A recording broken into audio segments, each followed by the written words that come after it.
Pero bueno, qué sé yo, cada uno sabrá. Roxana Bruno es bioquímica y doctora en inmunología. Roxana, buen día, ¿cómo le va?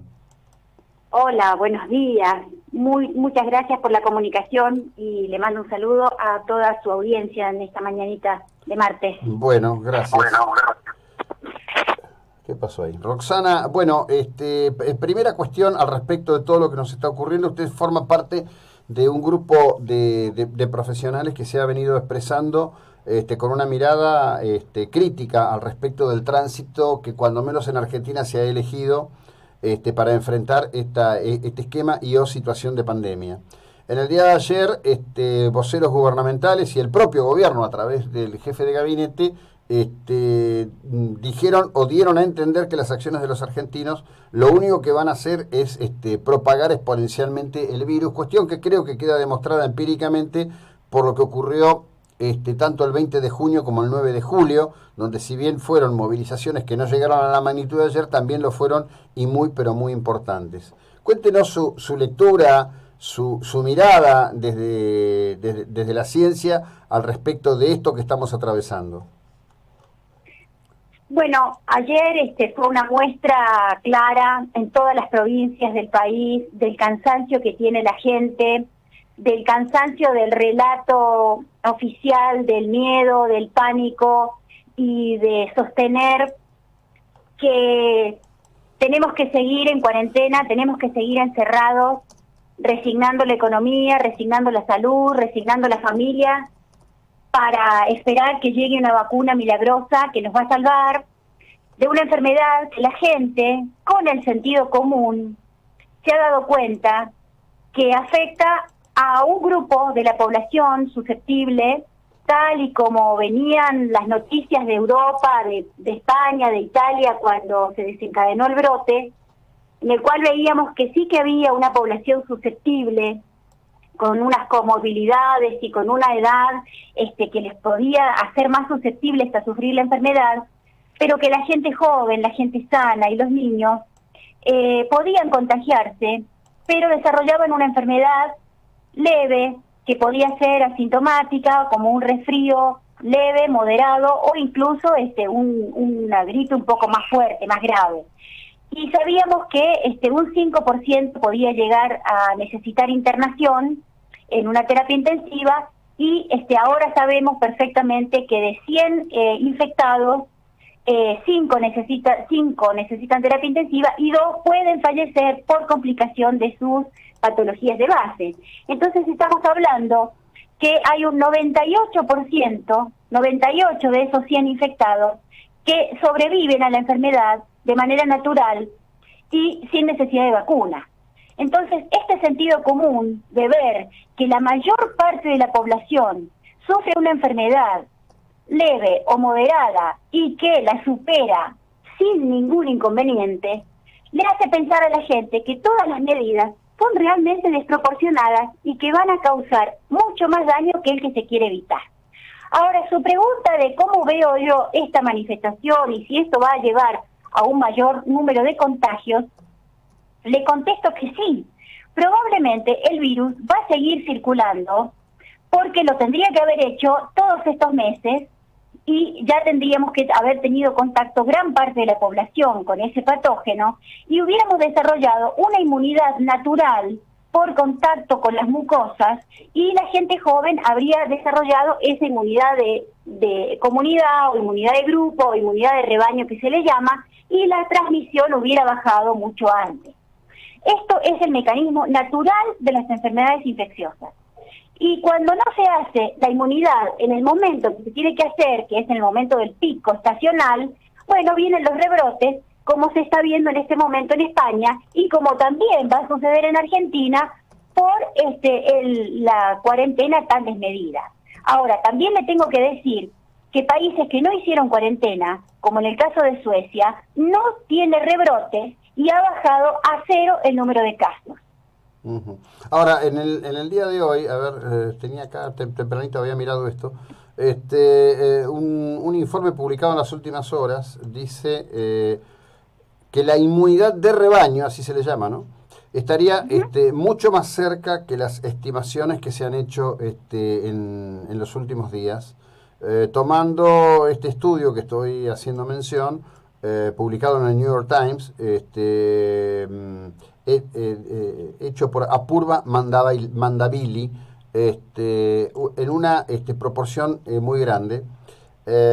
porque el debate que hoy se está dando, y esto arranca con el primer informe que tomó la Organización Mundial de la Salud basado en un modelo del Imperial College,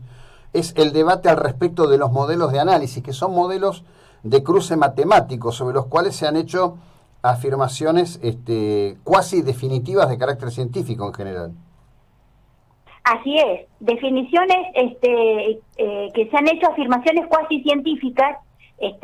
ya como irrefutables, y que hemos visto efectivamente que fallaron, que se equivocaron. Se esperaba un modelo exponencial de contagios y de muertes que no se cumplió, porque vemos que aunque el número de contagios sube, el número de víctimas no se correlaciona con el número de contagios. Nosotros tenemos en Argentina 260.000 test positivos,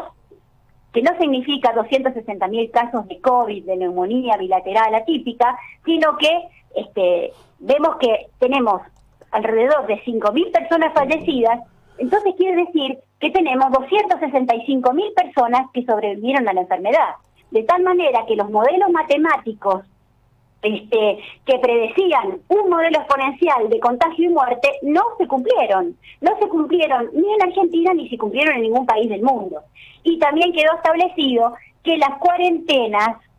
causaron más daño y causaron más muertes que beneficios. Y ahí tenemos ejemplos claros, como Suecia, como mencioné recién, como Uruguay, y como los 5 estados en Estados Unidos que no hicieron cuarentena, que tienen muchísimas menos muertes que los estados que sí cuarentenaron a su población.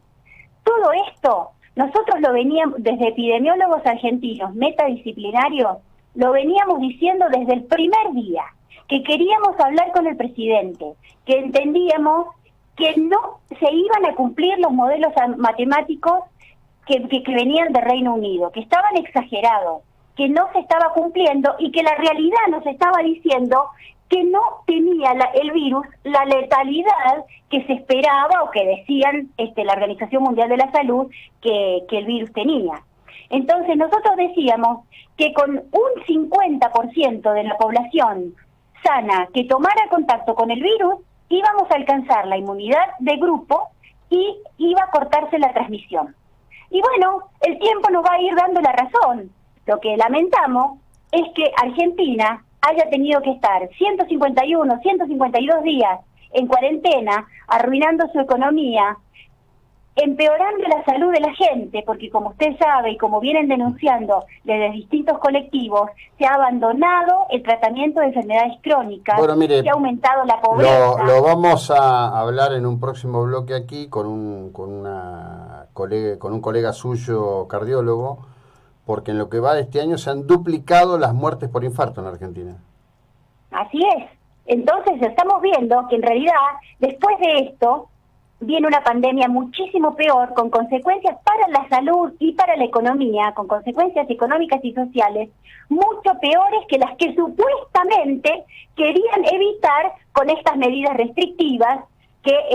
son desproporcionadas y vamos a seguir sosteniendo, y el tiempo nos va a ir dando la razón, aunque lamentamos realmente el daño que se está provocando a la República Argentina por una actitud tan cerrada, tan poco comunicativa, tan poco democrática, y hemos tenido que llegar hasta los senadores y hasta los diputados de la Nación para pedir, por favor, un debate en el Congreso. Porque todas las medidas que afecten a la salud de la población, a la economía de la población, no se pueden tomar por decreto de manera unilateral, suspendiendo los poderes. Todos los estados del mundo han estado debatiendo en los congresos las medidas sanitarias, y acá en Argentina se suspendieron los poderes y estamos a un decreto emitido el 12 de marzo de 2020 por una cuarentena con ASPO por un año, con cierre de los aeropuertos, y nosotros decimos, pero ¿cómo se puede saber que necesitamos estar encerrados y que nos están tratando como inmunosuprimidos, como personas que no tienen un sistema inmune competente para hacer frente a una infección respiratoria de la época que ya vemos que tiene una sobrevida del 98%? Bueno, dicho está, seguiremos conversando, Roxana, que tenga una buena jornada, gracias por su aporte, muy amable, ¿eh? Le agradezco muchísimo y un saludo muy cordial y a sus órdenes. Bueno, la doctora Roxana Bruno.